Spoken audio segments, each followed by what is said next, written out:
Team India रु बाद पड़ा पर जयसवाल नेले बड़ निष्पत्ति। हाँ आज्ञा, कौन जड़े विस्फोरक ओपनिंग बैट्समैन जी भारतीय क्रिकेट रे निजर स्थान गढ़ी से टीम इंडिया रु बाद पड़ा पर एक भयानक निष्पत्ति नहीं। यशस्वी जयसवाल जी ऑस्ट्रेलिया गस्त रे भारतीय एक दिवसीय दलर स्थान पाई नथिले एवं T20 सीरीज रे मध्य बाद पड़ते से एबे नुआ पथरे आगे क्रिकेट जगत रे चर्चा जोर धरी।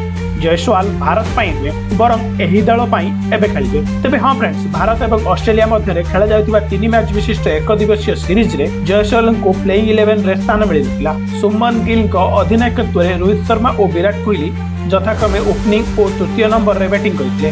जयसवाल समग्र सीरीज रे बेंच रे बसी रहिथिले। एपरिक ऑस्ट्रेलिया विपक्ष T20 सीरीज पाई मध्य तांको चयन कर जाइतिला। जेउ सीरीज आसंता 29 अक्टोबर रु आरंभ हेबो। एही सीरीज पाई सूर्यकुमार यादव नेतृत्व रे अभिषेक शर्मा, जसप्रीत बुमराह, तिलक वर्मा एवं रिंकू सिंह समेत अन्य खेलाड़ी माने ऑस्ट्रेलिया रे पहुंचନ୍ତି। किंतु जयसवाल एबे ऑस्ट्रेलिया रु फेरी आसी एक नुआ अध्याय आरंभ करबा को प्रस्तुत। से मुंबई क्रिकेट एसोसिएशन को सूचना दैछंती जे से 2025-26 रणजी ट्रॉफी तृतीय पर्याय मुंबई पाई खेलिबे। रिपोर्ट अनुसार से राजस्थान विपक्ष मैच रे मुंबई रो कैप्टेनशिप करिवे। मुंबई जे 42 थर रणजी ट्रॉफी जीतिछि। जयसवाल को फेरिबा को नै उत्साहित। एही निष्पत्ति जयसवाल को कैरियर रे एक नुआ मोड़ आनी पारे। प्रश्न उठुछि, रणजी रे निजर विस्फोरक प्रदर्शन देखाई जयसवाल पुणी थरे टीम इंडिया रो निजर स्थान फेराई पारिबे। त फ्रेंड्स, आपण मानक मत रे कोन अभिषेक शर्मा एवं जयसवाल मध्य सबुठारु किए खतरनाक बैट्समैन कमेंट माध्यम रे निश्चित जणाइबे।